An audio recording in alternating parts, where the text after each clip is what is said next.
You are Locked On Auburn, your daily podcast on the Auburn Tigers. Part of the Locked On Podcast Network, your team every day. Yes, welcome on into Locked On Auburn, your daily Auburn Tigers podcast. I'm your host, Zac Blackerby, and it's a War Rapport Wednesday. Mike G of the War Rapport hanging out with us as he does pretty much every week. How you doing, brother? Pretty good. Feeling good. Saturday was a game changer. It's a big win.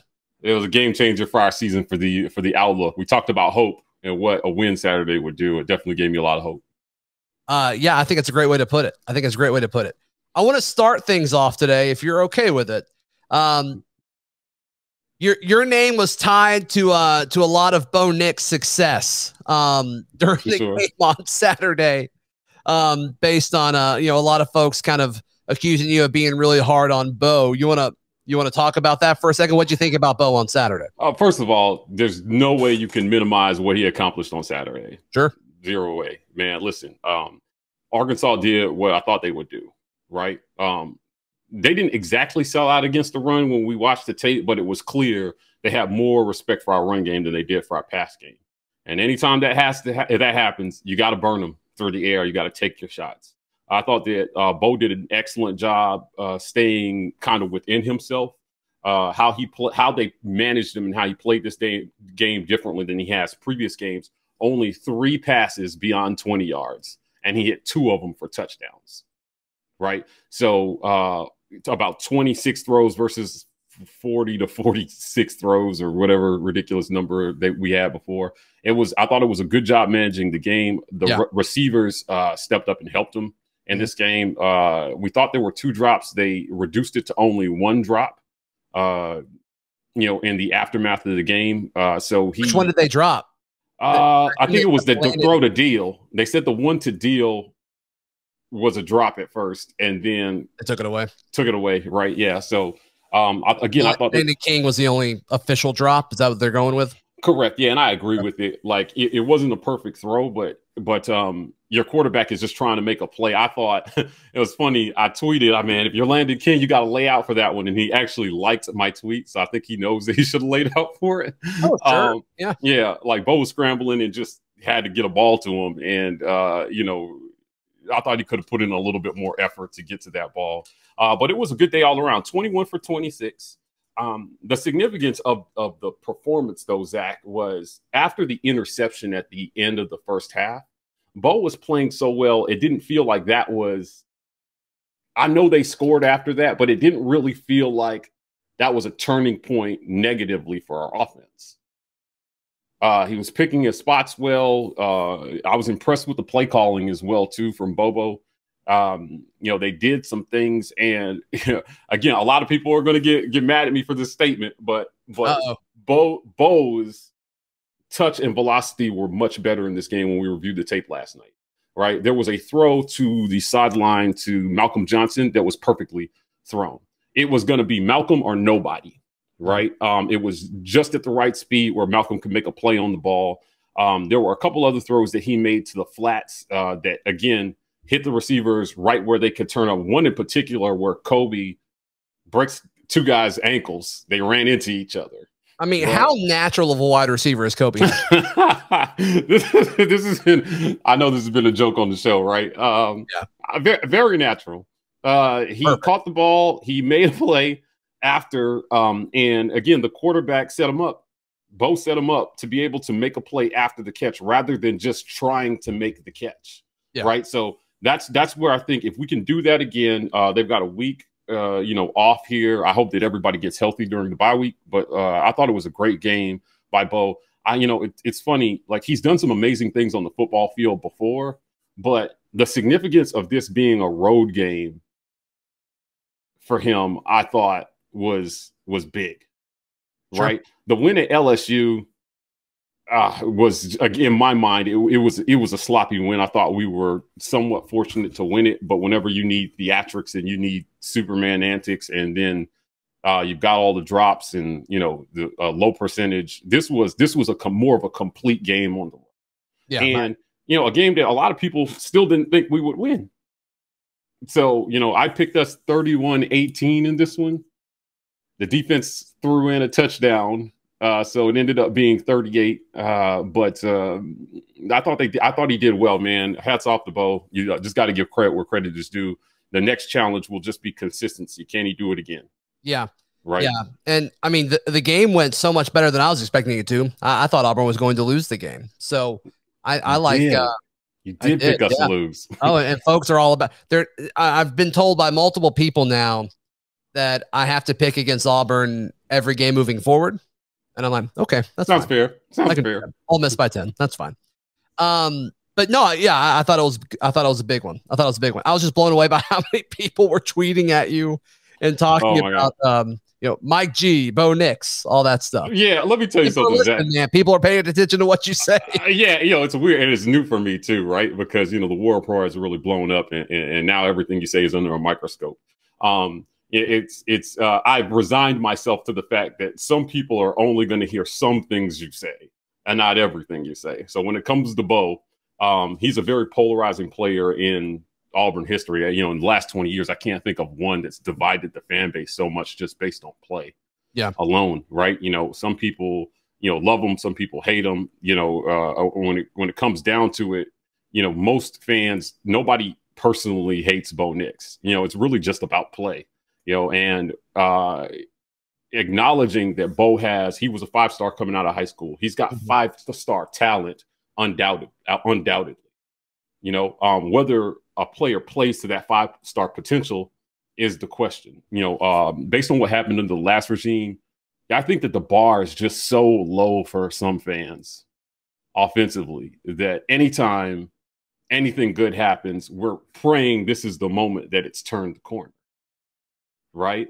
And particularly at the QB position in Auburn history, because think about it, whenever we've gotten a solid quarterback, Auburn has been in the championship discussion over the last 20 years.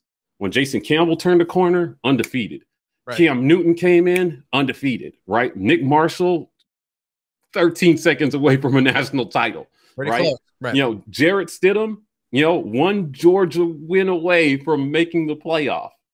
So, when it comes to the quarterback position, whenever we get decent to good production out of that and consistent production out of that, it puts Auburn in the championship. I will say this, and then we can move on from Bo. Nobody's hard on a player that you don't expect anything from, right? If Bo didn't have talent, nobody would be hard on him. The expectations would be low. The expectations are high. Hard on him because they care. Yeah, right. Well, I mean, listen, we're fans. We care about Auburn. Yeah. Right. So, yeah, they do care. Maybe not specifically about Bo, but just about Auburn. Because, once the game's on, I'm all Auburn, dude. I don't care who's in there. If they start, the ghost of Cam Newton, I want them to do well. No, that'd be a good move. That'd be a good move to start the ghost of Cam Newton. I'd be totally okay with that. Hey, Mike G, our guest on this War Report Wednesday. Today's show brought to you by our friends Prize Picks.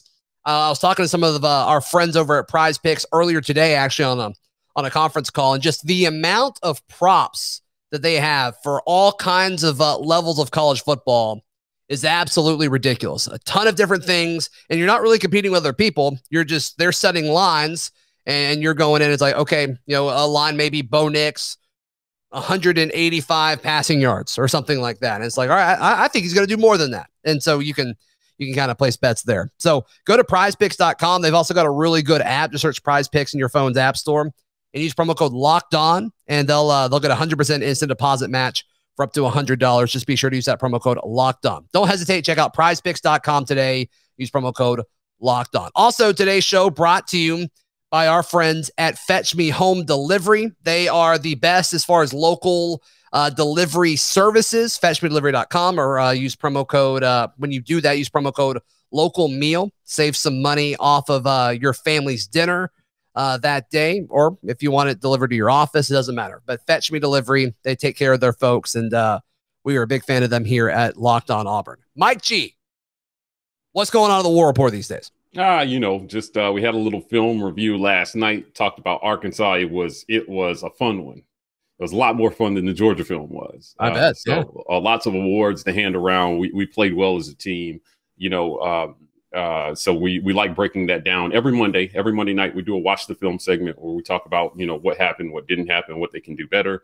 And then in a week, because of all the talk of natural wide receivers. Yeah, we are bringing on only one. There's only one natural wide receiver, and it's Kobe Hudson. Oh, true. Well, we're bringing on 3 natural wide receivers next week. We're bringing on Devin Aroma-Shadu, Ben Obomanu, and Courtney Taylor for a special segment to talk about, route running and pass catching, and kind of take everybody to school on what the expectation is from the wide receiver end and what they expect from their quarterbacks. That's going to be great. So that's going to be next Monday, the Monday following the bye week, the off week. Correct. Cool. And then get us ready for Ole Miss. That should be fantastic stuff. So be sure to go to the War Report's YouTube page and become a subscriber, a premium member, and it's worth every single penny. You guys do an outstanding job. As far as the film study and all of that, Mike G, who were some guys that stood out to you when you kind of did the rewatch? First of all, Derek Hall had a fantastic game. Hats off to him, man. He made plays during that game, and arguably the play that kind of sealed it.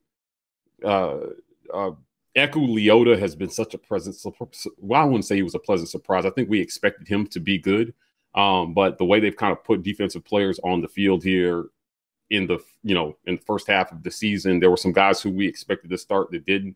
Eku has filled in admirably. I'd say he's exceeded expectations. He's consistently in the backfield, tackling people for a loss, a stat that Auburn ranks top 5 in the country for, by the way, in tackles for a loss. So Eku was good, and Landon King, sure, stood out to me, man. He went out there and made some plays, and he's a young guy, but it's clear that they're trying to shake some things up in that on the receiving end of our offense. So hats off to him for taking advantage of the opportunity the coaches give him. When you're a young player, you sometimes you don't have an endless rope to go in there and make an impact on the game. So you may have a couple balls thrown at you, and if you can make a play for your team during that time, you earn more trust with the coaches so that they can put you in that position again. Yeah. And talking about Landon King, John Samuel Shanker, we reached an NIL deal with ESPN 106.7 and him. He's going to come on once a week with our afternoon show, The Drive with Bill Cameron. And that started on Monday. And he just kind of talked about the tight end room as a whole. And he listed, the traditional tight ends that we've seen. And then he got to Landon. And he mentioned, he's like, yeah, he's kind of getting more reps as a wide receiver right now, just because guys want him on the field. Right. And I think that's a prime opportunity. I think that's a prime example of this coaching staff figuring out, okay, how do we put the guys on the field that are going to help us the most, especially when there's been a lot of question marks about the wide receiver room and things like that. I think that's a sign of Landon King willing to do whatever it takes to get on the field, but also this coaching staff, they don't care what you've done in the past. They don't care really about anything other than, okay, can you help us win this weekend? And that's been really encouraging to see.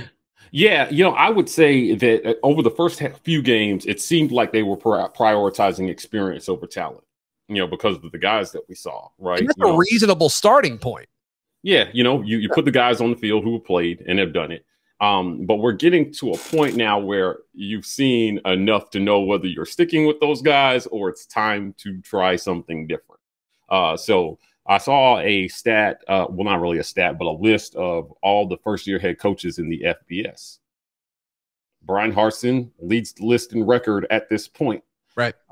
And I think you would argue he's had the toughest road to hoe of all of them to this point, and still the toughest road left to hoe after.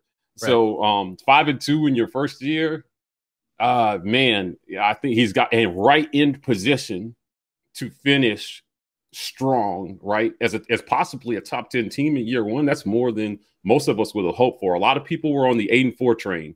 8-4 is a solid year, right? 8-4 is still probably the most likely scenario, in my opinion. Now, I would argue 3 is super obtainable. I really do. But 8-4 is probably the most likely thing. I think the most likely outcome for the rest of the year is you lose to Ole Miss and Bama and you win all the other games. That's what I would assume Vegas would bet on moving forward. But I think Ole Miss is winnable, and I think if you beat Ole Miss, I think you can have all the momentum in the world moving forward. Well, your hope is 7-5 is the floor, right? You beat South Carolina, and you beat Mississippi State.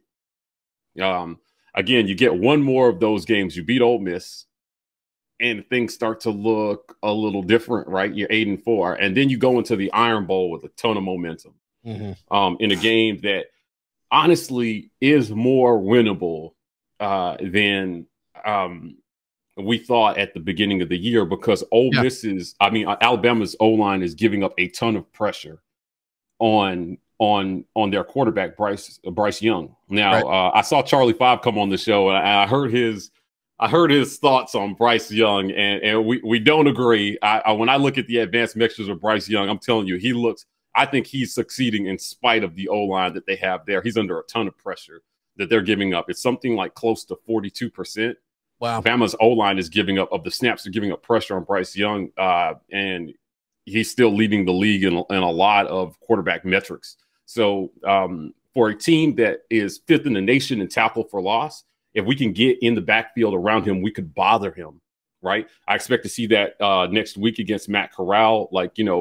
We may be kind of a bend but don't break kind of defense, but if they can get in the backfield and cause some havoc, man, create some turnovers like they did against Arkansas, right? 3 sacks and a strip sack for a touchdown. Auburn is not an easy out for anybody left on our schedule. I don't think anybody has this game circled and thinks that's an automatic win. Not at this point.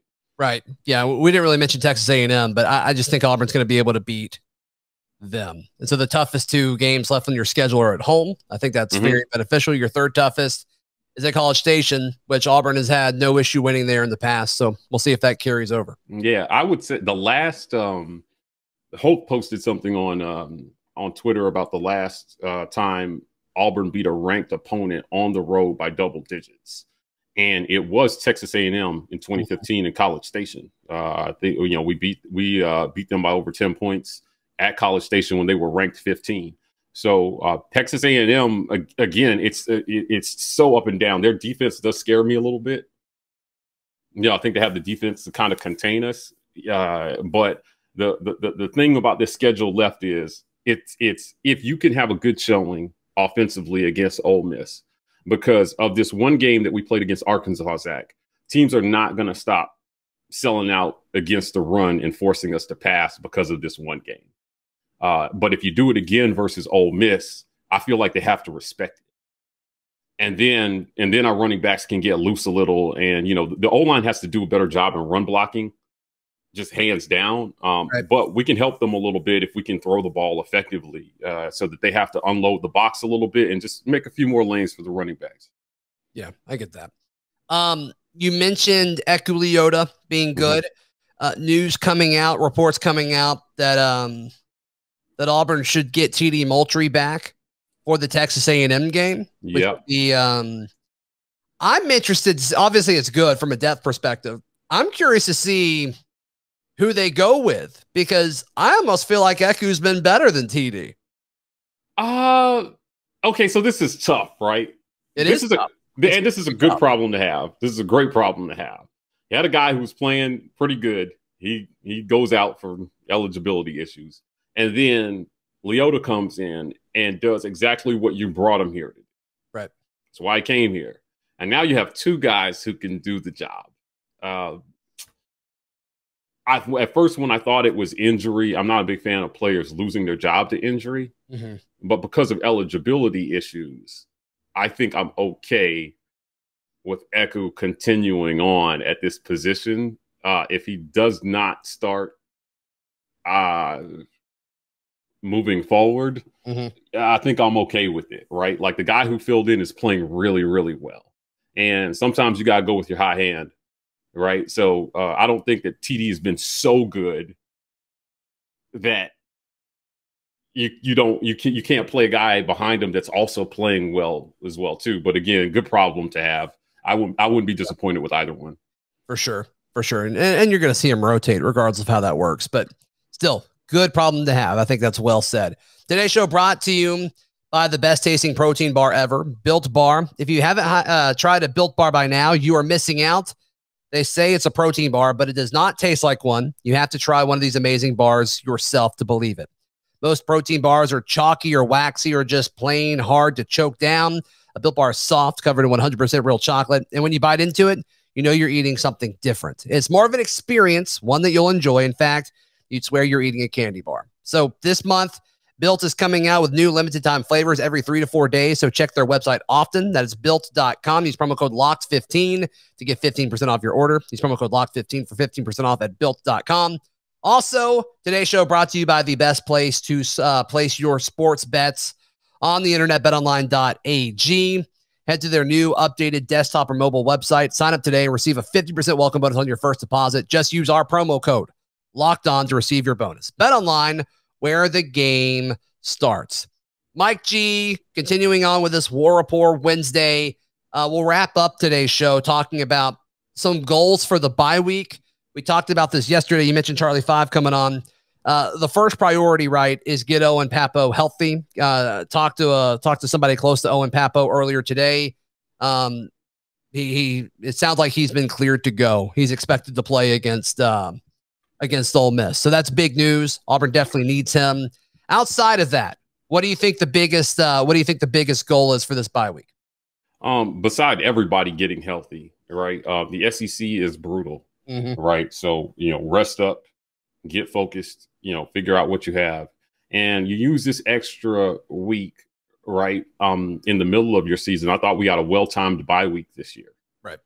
Coming out off the road game at Arkansas to fine-tune some things, right? In season, it's hard. Sometimes it's really hard to make adjustments in season. Now you got an extra week to, if you have fundamental issues you need to clean up, right? Watch film. You have an extra week to prepare for your opponent, right? And they're going to give you tape on Saturday, and you're giving them nothing on Saturday.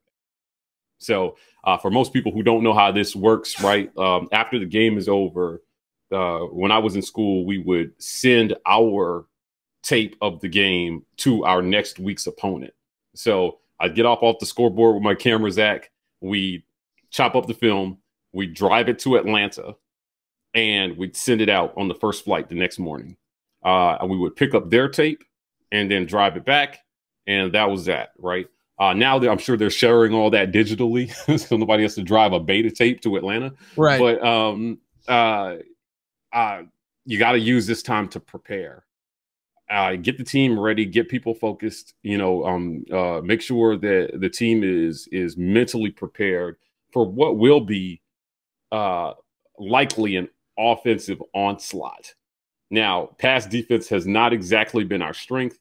Coming into the season, I thought that our pass defense would be a strength of the team. I thought the DBs would be a strength.